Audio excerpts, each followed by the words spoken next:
This was definitely more snow than I expected for a hike just before winter. The first snow had fallen in southern Norway, and it wouldn't take long before the big snow of the season would fall.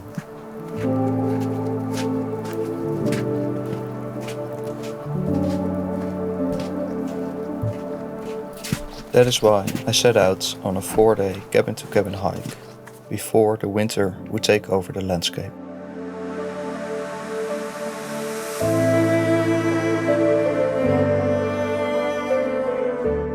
I picked an area I had not been before. It's about an hour from Oslo, and from the city of Hønefoss I walked into the forests in an area which is called Ringerike. After about 2 hours, I came across this shelter where I decided to stop and enjoy the lake with its misty view.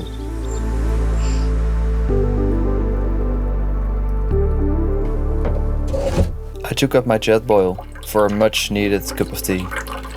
I'm very pleased with its efficiency. It takes just 3 minutes to get boiling water.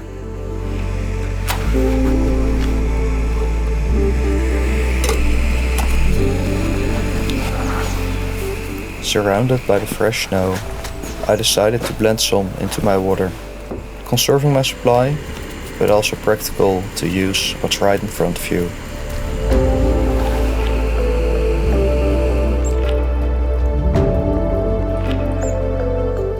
The great thing about Norway is that it has over 22,000 kilometers of well-marked hiking trails throughout the whole country. These trails are maintained by the Norwegian Trekking Association, the Norske Turistforening. The challenge for this hike would be snow-covered markers and frozen slippery terrain, such as this waterfall. So I had to stay sharp to stay out of trouble.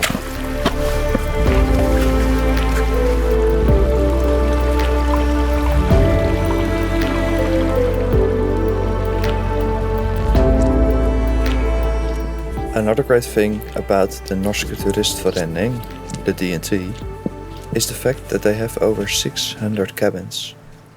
And with the sun setting early, my goal for this evening was Ellingseterkoia, one of the unmanned cabins that can be opened with the universal DNT key.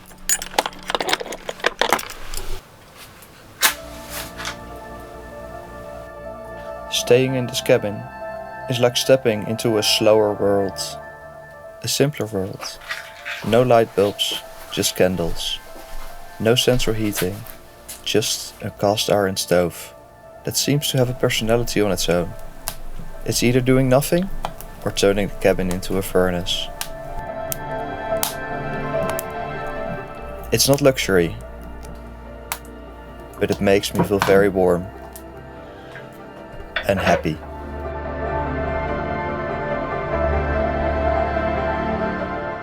The cabin system is fully built on trust. The trust that you will sign the cabin logbook and will pay afterwards, online or through the app.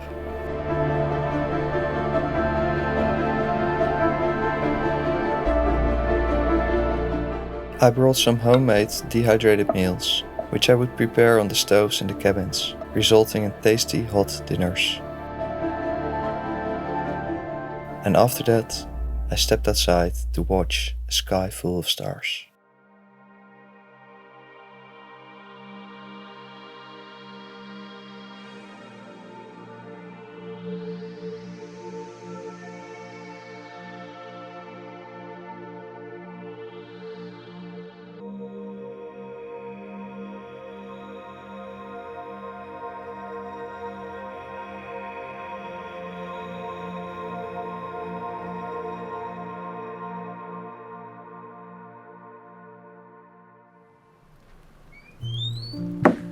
At first light, I packed up my backpack, tidied the cabin, locked it behind me, and set out into my day.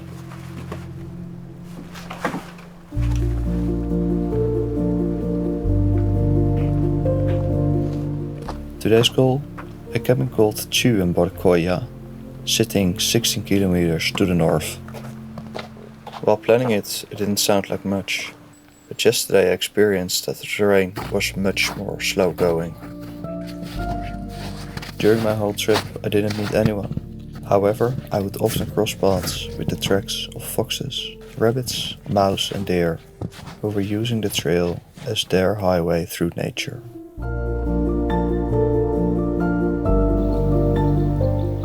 Today's weather felt indecisive. It was in that in-between state, not sure whether it was autumn or winter yet.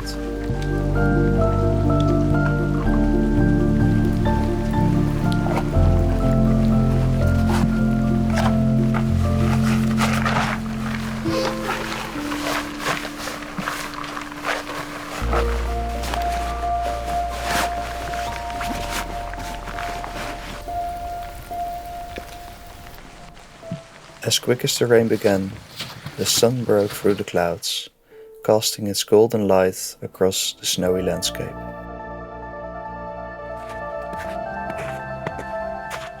I left the small roads and headed back into the forest, towards the cabin for the day.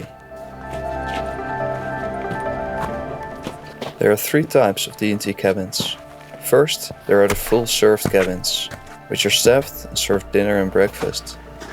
Then there are the unmanned cabins that offer basic provisions. And finally, there are the most basic cabins that are unmanned and do only offer a warm place for the night. During this hike, I would connect 3 of these basic cabins, and with the sun fading, I was happy to arrive at the cabin for that evening, Tuenborkoja.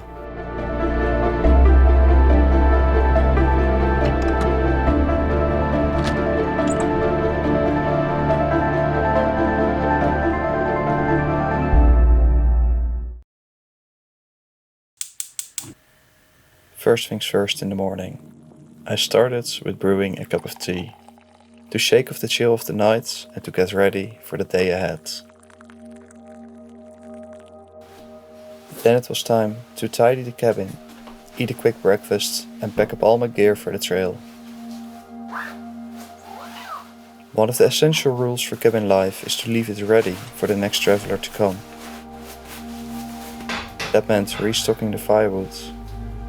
And one of the things I try to do is to prep the fireplace for the next person, who after a long day outdoors in the cold will find the stove ready to be lit.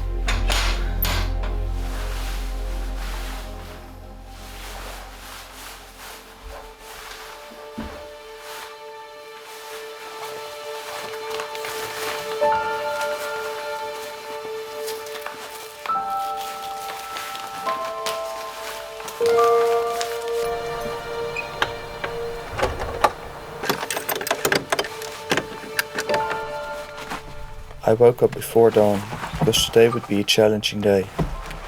Ahead lay a mountain rising over 1,000 meters of elevation.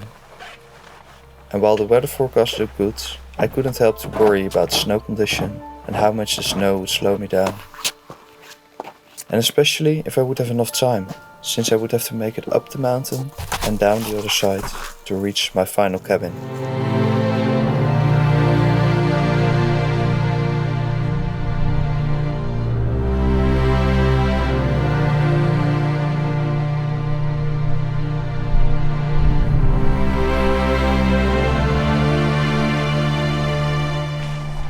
Once I climbed above the tree line, the wind picked up and the temperatures dropped. The shift was undeniable. Winter was here. I dug in my pack, pulling out my heavy jacket, extra wool layers and slipping on a double pair of gloves.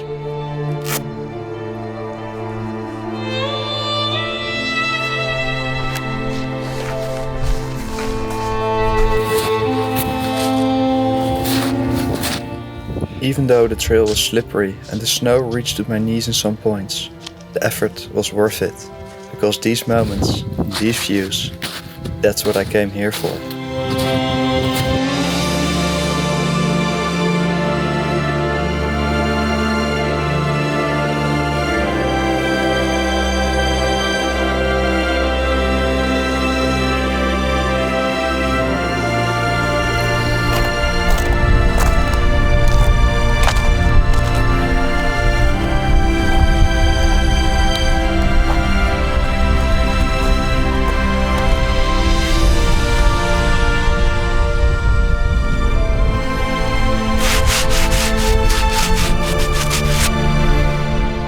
From the top of Högfjäll, the trail began to descend, and I pushed myself to increase my pace. I was focused on my second goal for the day, reaching my final cabin. With every step, I came closer to a log fire, a chance to stretch my legs, and a well-deserved rest.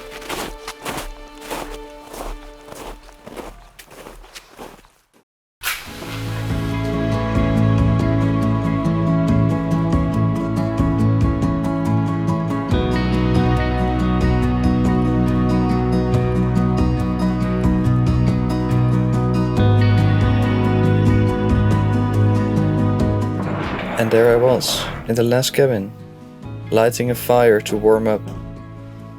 It's so satisfying to make a plan, change it on the go, and seeing it all come together in the end.